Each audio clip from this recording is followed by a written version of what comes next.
توی این ویدیو قراره با یکی از جذابترین و باحالترین و هیجان انگیزترین هنرهای نوین آشناتون کنم و فلشبکی خواهم زد به پیدایش این هنر. اما قبل از اینکه بخوام شما رو وارد این سفر هیجان انگیز بکنم، ازتون میخوام که چنل یوتیوب چوبکده آرتا را دنبال کنید و با سابسکرایب کردن چنل من رو حمایت کنید. هنر سوخته‌نگاری فرکتال یا به گویش عموم لیختنبرگ برای نخستین بار توسط فیزیکدان آلمانی جورج کریستوف لیچتنبرگ در سال 1777 کشف شد. هنر سوخته‌نگاری فرکتال از زمان اختراع خطرناک بوده و میتواند مرگبار باشد. جریان استاتیک با ولتاژ بالا یک قاتل نامرئیه. پس برای انجام این تکنیک آموزش و رعایت نکات و الزامات ایمنی از اولویت‌های این هنر هیجان انگیز است. پس لطفاً بدون آموزش Don't try this. خرید یا ساخت ترانس با سطح ولتاژ و آمپر پایین مشکلی را حل نمی کند، زیرا وقتی می تواند چوب را بسوزاند پس کشنده و خطرناک است. پس تکرار می کنم لطفاً بدون آموزش این کارها را در خانه انجام ندهید. لیختنبرگ تخلیه بار الکتریسیته ساکن بر روی سطح عایق است. این منجر به تجمع بار روی سطح صفحه می شود و باعث تشکیل الگوهای رشته‌ای یا درختی می شود که به الگوهای فرکتال معروف هستند. فرکتال ها محل تلاقی ریاضیات و هنر هستند که در سراسر طبیعت یافت می شوند. فرکتال ها بی نهایت جذاب و با طیف وسیع از کاربردها هستند که توی تکنولوژی، پزشکی، امور مالی، هنر و غیره تأثیر گذاشتند. فرکتال ها بسیار آشنا هستند زیرا که طبیعت پر از آنهاست. زندگی همواره روی این سیاره شگفت‌انگیز در حال تکامل بوده است. دوست خوبم، سپاسگزارم که تا اینجای ویدیو همراه هم بودی. در ادامه نمونه های از فرکتال ها در طبیعت رو با هم خواهیم دید.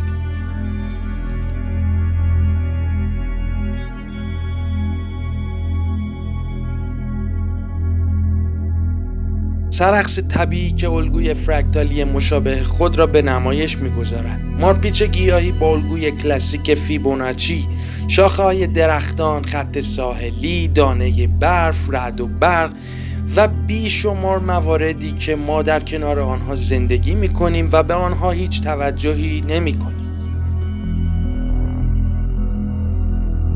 خانم‌ها و آقایون، این شما و این هم لیچاپ. شاید از خودتون بپرسید لیچاپ چیه؟ که سوال درستی هم هست. حالا زمان آن فرا رسیده که هنر سوخته‌نگاری فرکتال را تکامل ببخشیم. سوخته‌نگاری فرکتال هدایت شده، لیختنبرگ هدایت شده. اسم این تکنیک رو لیچاپ گذاشتم. ترکیبی از دو اسم لیچتنبرگ و چاپ. برای من 8 ماه طول کشید تا آزمون و خطاهایم نتیجه مطلوب بدهد. لیچاپ به نظر من انقلابی در صنعت تبلیغات و دکوراسیون داخلی و خارجی است، زیرا که این امکان را به ما می‌دهد تا چوب‌ها را آنطور که ما می‌خواهیم طراحی کنیم. اجازه بدید تا خاطره‌ای براتون بگم از روزی که لیچاپ رو کشف کردم. با وجود خستگی‌های بی‌پایان برای استراحت به خونه اومدم. چشمام رو بستم.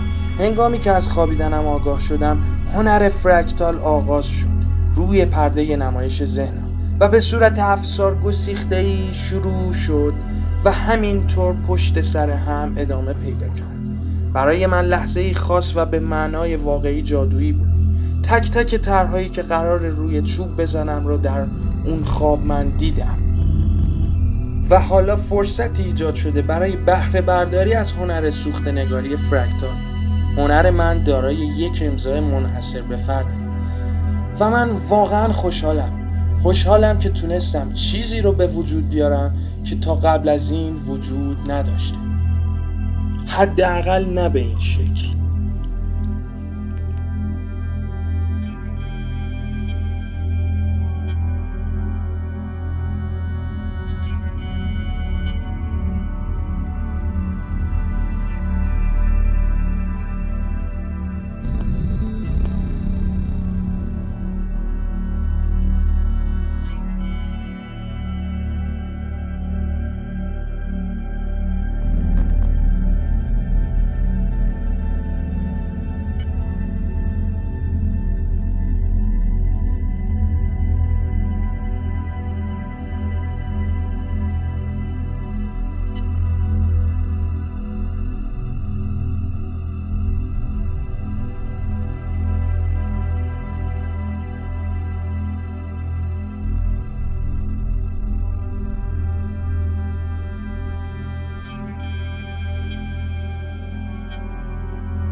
اگر تا این لحظه ویدیو همراه هم بودی، تو قطعاً یکی از بهترین دوستای من هستی و من برات احترام زیادی قائلم.